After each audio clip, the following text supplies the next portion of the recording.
Romance of the Double by David Prokop.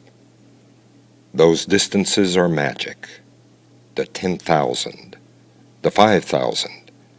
The very sound sings of Olympian efforts by the world's finest distance runners over the decades in the two longest track races in the Olympic Games. Now a new era dawns.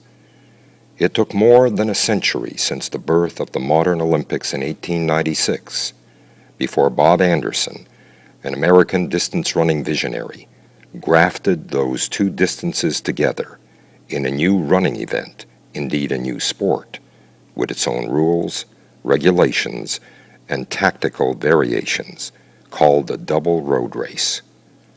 A new sport in which participants would run those two distances on a road course, thus emulating what we'd all seen those heroic Olympians do over the decades in the Olympics themselves.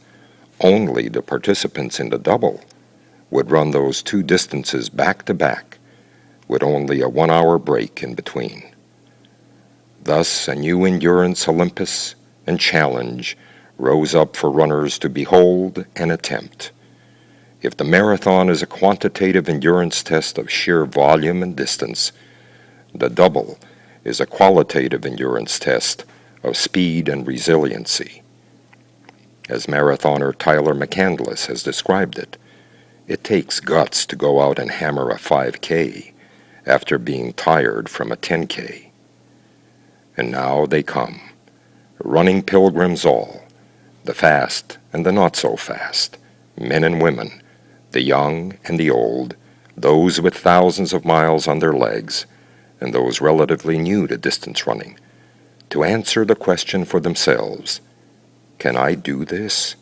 In the words of Bill Rogers, probably the greatest road racer this country ever produced. And thus they come, the first of many others still to come, all in response to the lure and the romance of the double.